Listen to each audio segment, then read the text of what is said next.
Hello दोस्तों, नमस्कार। स्वागत है आप सभी का आपके अपने यूट्यूब चैनल में। दोस्तों, इस वीडियो में एक बार फिर से आपके लिए लेके आ चुके हैं 20 सितंबर फर्स्ट शिफ्ट ग्रुप डी का जो एग्ज़ाम कंडक्ट हुआ है अभी, उसके सभी पूछे गए रियल 100% रियल क्वेश्चन हमारे पास आ चुके हैं। सभी क्वेश्चन करवाएंगे इस वीडियो में, तो वीडियो के एफर्ट के लिए लाइक के साथ कंटिन्यू कीजिएगा। 1000 लाइक्स का गोल है, तो सभी के सभी लाइक बटन दबा दें।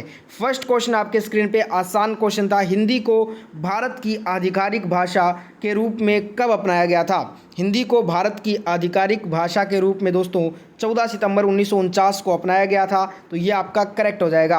एक क्वेश्चन पूछा गया था, ये वाला क्वेश्चन तो 20 से 25 बार इस एग्ज़ाम में रिपीट हो चुका है, तो इसको तो क्या ही बार बार बताना। 42वां संशोधन इस बार आपसे सन पूछा गया था 1976, करेक्ट कर लीजिएगा। एक क्वेश्चन आया था यहाँ पे, तोक्ते चक्रवात भारत में कब आया था? ये नया क्वेश्चन देखने को मिला। देखिए, जो तोक्ते साइक्लोन है ये 14 मई 2021 को भारत में आया था, और ये ख़त्म कब हुआ था? एंड हुआ था ये 19 मई को, बुधवार के दिन। ठीक है। एक क्वेश्चन पूछा गया था, एयर इंडिया की स्थापना कब हुई थी? तो यहाँ पे JRD टाटा ने एयर इंडिया की स्थापना 1932 में की है। ठीक है। अब ये क्वेश्चन क्यों पूछा गया है आपको पता होगा। एयर इंडिया को फिर से किसने खरीदा है? टाटा ने खरीदा है, इसलिए ये क्वेश्चन आया है। ठीक है दोस्तों। और एक और टाटा से क्वेश्चन पूछा गया कि कार्ट सेल थेरेपी किस IIT द्वारा विकसित की गई है? तो ये जो कार्टी सेल थेरेपी है ना, ये दोस्तों IIT मुंबई और टाटा ने मिलकर विकसित की है। ये भी टाटा से ही संबंधित दो क्वेश्चन आज पूछे गए आपके फर्स्ट शिफ्ट में। एक क्वेश्चन ये था कि सामान्य बजट और रेल बजट को कब मिलाया गया है?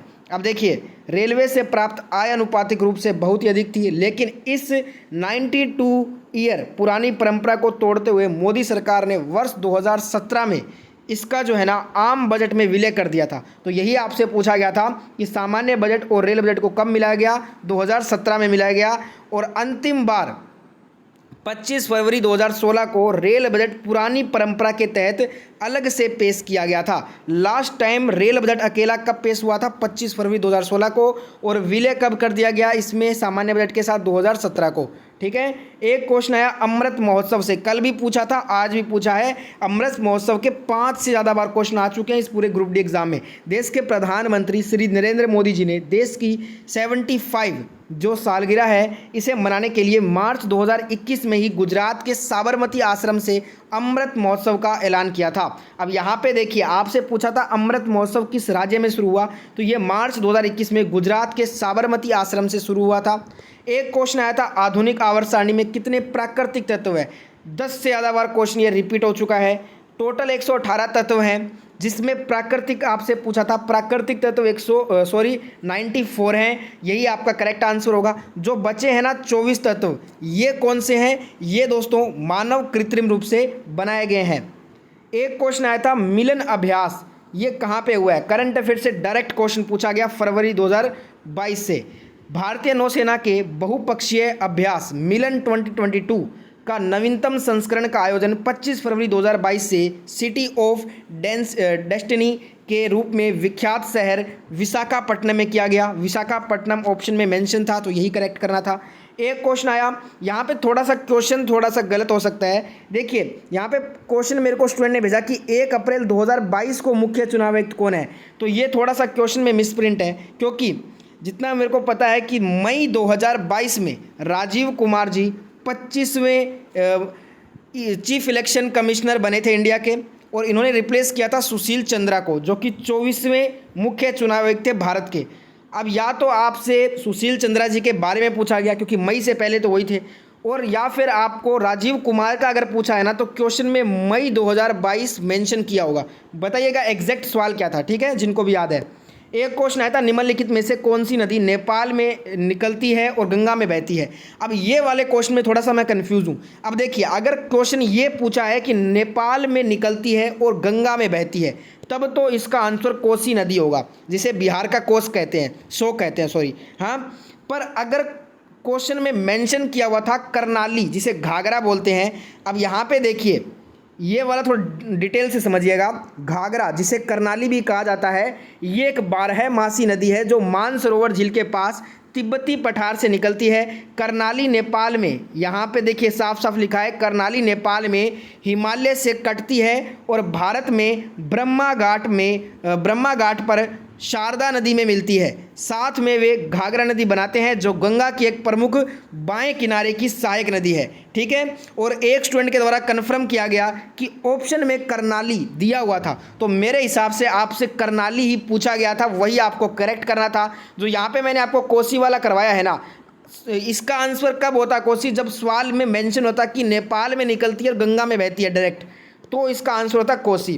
पर आपसे करनाली का पूछा गया था जिसका एक और नाम घाघरा भी है। ठीक है, कन्फर्म है करनाली ही आया है, बाकी बताइएगा आप। ठीक है, देख सकते हैं आप नेपाल में करनाली नदी ये है। ठीक है, और एक और चीज़ आपको बताता हूँ दोस्तों, अगर क्वेश्चन ये पूछे कि कौन सी नदी हमारे पड़ोसी देश नेपाल से निकलती है, डायरेक्ट अगर स्टैटिक जीके में ये पूछे आपसे, तब आपका आंसर होगा राप्ती। ये पूछा नहीं गया है, बता रहा हूँ एक्स्ट्रा फैक्ट के लिए। एक क्वेश्चन आया था त्रिपिटक, रिपीटेड सवाल, ग्रंथ किस धर्म से रिलेटेड है, तो ये आपका बौद्ध धर्म से रिलेटेड है, तो बौद्ध धर्म आपको सही करना था। और इसके साथ आपको पता होगा त्रिपिटक बौद्धों का पवित्र ग्रंथ है और ये बौद्ध धर्म विश्व का चौथा सबसे बड़ा धर्म है और इसके अनुयायी बौद्ध कहलाते हैं। बौद्ध परंपराओं में दुख पर काबू पाने और निर्वाण यानी कि ज्ञानोदय की प्राप्ति का लक्ष्य है। बौद्ध धर्म का श्रेय गौतम बुद्ध की शिक्षाओं को जाता है। ठीक है, इसके बारे में डिटेल मैंने लिखा है, एक्स्ट्रा फैक्ट ये पूरा पढ़ लीजिएगा, एग्जाम में रिपीट हो सकता है सवाल। एक क्वेश्चन दोस्तों, अच्छा क्वेश्चन आज पूछा गया, क्वेश्चन में ये मेंशन किया गया था कि 2 फरवरी को किस हॉकी प्लेयर का जन्मदिन है, ये क्वेश्चन था।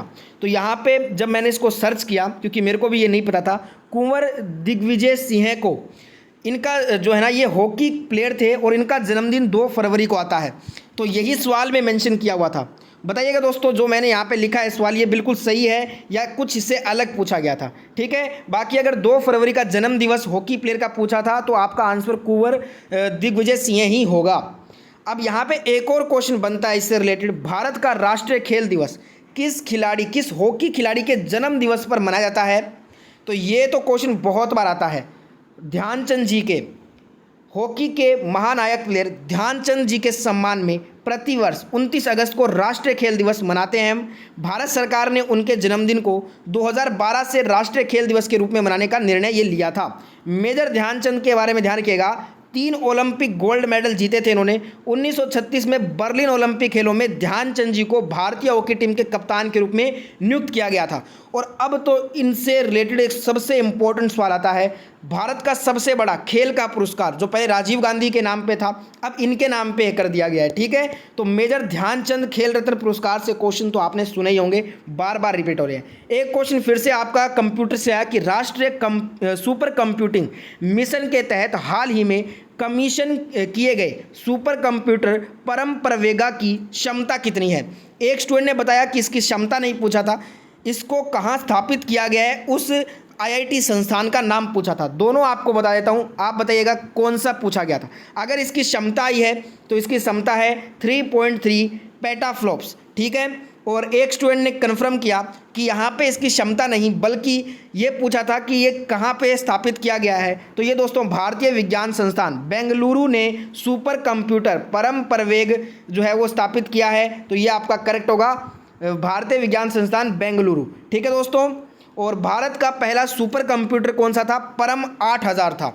इंपॉर्टेंट एक क्वेश्चन आया, मछली में गिल्स कहाँ पाया जाता है, तो देखिए मछलियों में जो गिल्स है ना वो 2 समूहों में पाए जाते हैं। ठीक है, गिल्स के प्रत्येक समूह है सिर के पार्श्व भाग में आंख के ठीक पीछे स्थित होते हैं। प्रत्येक समूह में कई गिल्स आगे से पीछे की ओर श्रृंखलाबद्ध तरीके से व्यवस्थित होते हैं। प्रत्येक गिल एक चाटी थाली में स्थित होता है जिसे गिल कोष्ठ कहते हैं।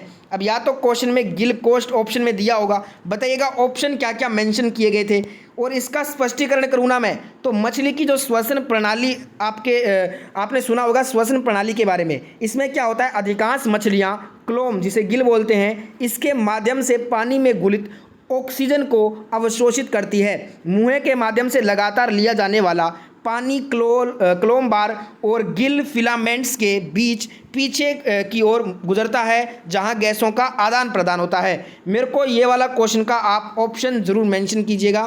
ठीक है, तो देखिए आपके लिए इतना एक्स्ट्रा फैक्ट लिख रहे हैं, टाइप कर रहे हैं, तो इस एफर्ट के लिए आप लाइक अवश्य करें और शेयर अवश्य करें। और ग्रुप डी की बेहतरीन एनालिसिस अगर आप ऐसे ही देखना चाहते हैं कंटिन्यू पूरे एग्जाम तक, तो इस चैनल के साथ जुड़ जाइए परमानेंट, सब्सक्राइब करके नोटिफिकेशन बेल को हिट कर दीजिए।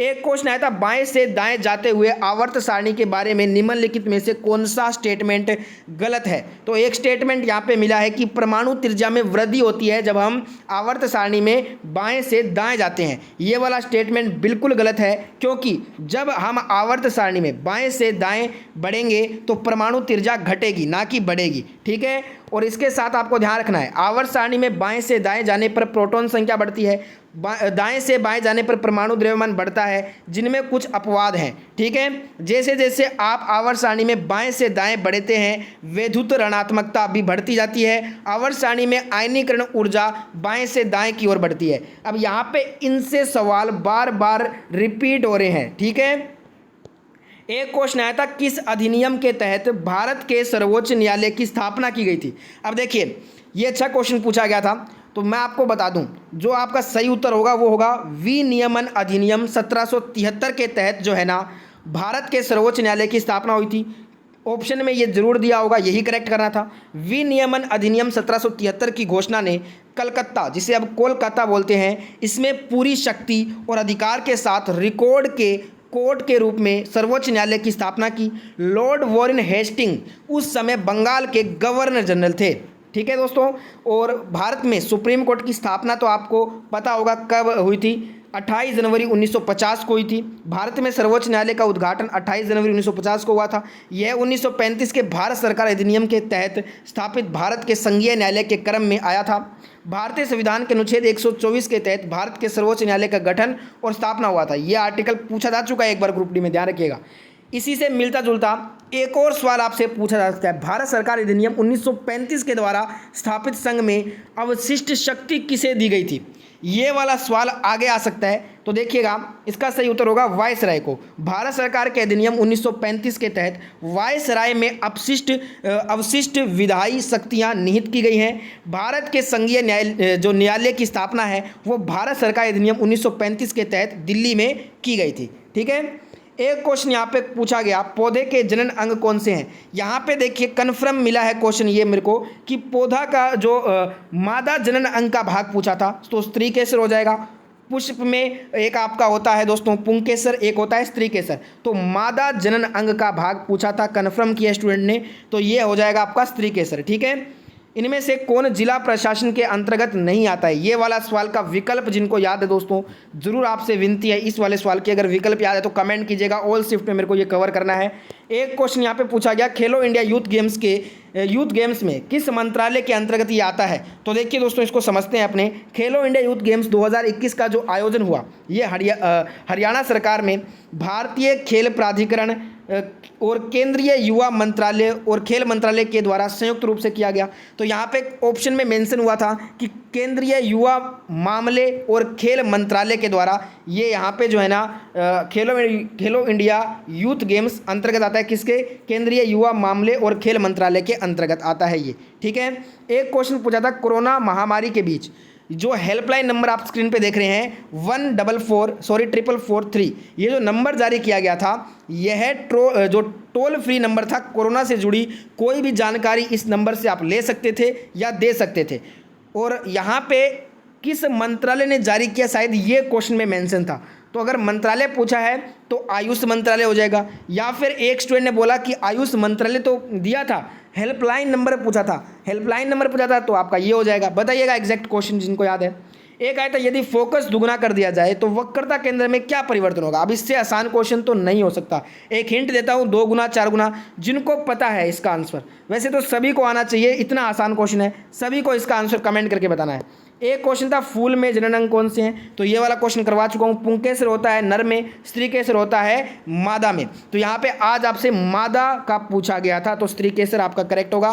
ठीक है, एक क्वेश्चन आया था, तेजस्विनी योजना की शुरुआत कहाँ हुई। अब यहाँ पे मेरे को तेजस्विनी योजना से 2 क्वेश्चन मिले हैं, आपका दायित्व बनता है कि आप बताइएगा दोनों में से कौन सा था। देखिए, एक तो है केंद्रीय वित्त और कॉर्पोरेट मामलों के जो मंत्री हैं निर्मला सीतारमण जी, इन्होंने 18 से 35 वर्ष तक की आयु की लड़कियों के लिए अपना व्यवसाय शुरू करने के लिए जम्मू कश्मीर बैंक की तेजस्विनी और हौसला योजना नाम से 2 योजनाएं स्टार्ट की है।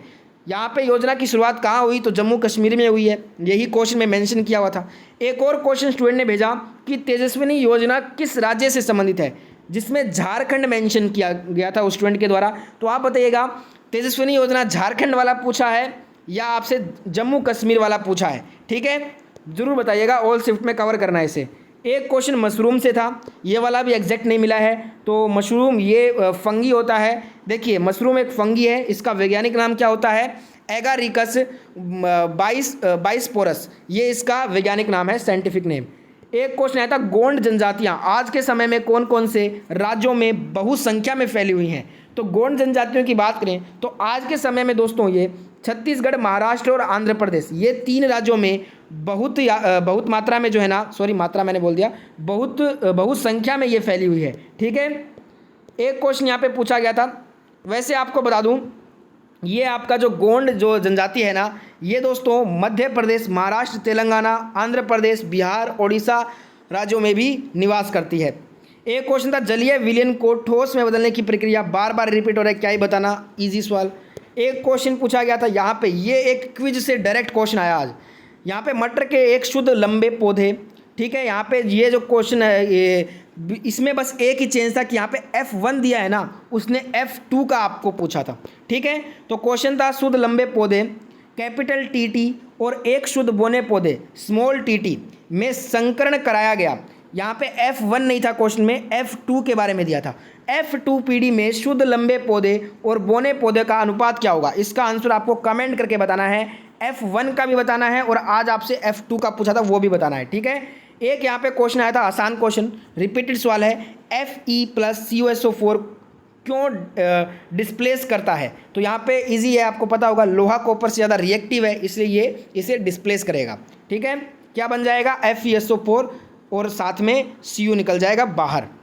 एक क्वेश्चन आया था यहाँ पे 15 एम्पीयर धारा 220 वोल्ट में 2 किलोवाट आवर से कितना 100 वाट के बल्ब जलाए जा सकते हैं। विकल्प बताइएगा क्या क्या थे। ठीक है, वैसे सवाल आपको ये थोड़ा सा आपको हल करके निकालना होगा। किसी भी जल विलयन में ठोस बनना कौन सी क्रिया है, ऊष्माशोषी है। एक क्वेश्चन था कि यहाँ पे वस्तु का उल्टा और आवर्धित प्रतिबिंब प्राप्त करने के लिए वस्तु को कहाँ पर रखा जाएगा, फोकस और वक्रता त्रिज्या के मध्य में। ठीक है, एक आया था नेपाल से कौन सी नदी निकलती है, करवा चुका हूँ, करनाली दिया था ऑप्शन में। ठीक है, वेरीफाई किया है, ये वाला भी हो चुका है। और एक आया था फलों में कौन सा हार्मोन पाया जाता है, ऑक्सिन, साइटोकाइनिन, ये दोनों हार्मोन होते हैं। एक यहाँ पे राज्य का राज्योत्सव किससे होता है, इस टाइप से कुछ क्वेश्चन था। एग्जैक्ट सवाल क्या था बताइएगा। और ये वाला हो चुका है, साइक्लोन वाला। एक सवाल मेरे को मिला है, किसी स्टूडेंट ने भेजा कि C3H4 किसका समावेही है। ये पूरा सवाल जिनको याद है और विकल्प क्या थे जरूर कमेंट करना, ऑल शिफ्ट में कवर करेंगे इसको। एक यहाँ पे दोस्तों महिला एवं बाल विकास मंत्रालय के द्वारा जो संवेदना योजना चलाई गई थी कोविड-19 महामारी से प्रभावित बच्चों को टेली परामर्श की सुविधा प्रदान करने के लिए, इससे सवाल पूछा था या फिर नहीं, मेरे को बताइएगा दोस्तों। ठीक है, एक स्टूडेंट ने मेरे को भेजा था ये स्लाइड, तो ये भी बताइएगा मेरे को। तो ये थे देखिए आज सभी फर्स्ट शिफ्ट के क्वेश्चंस।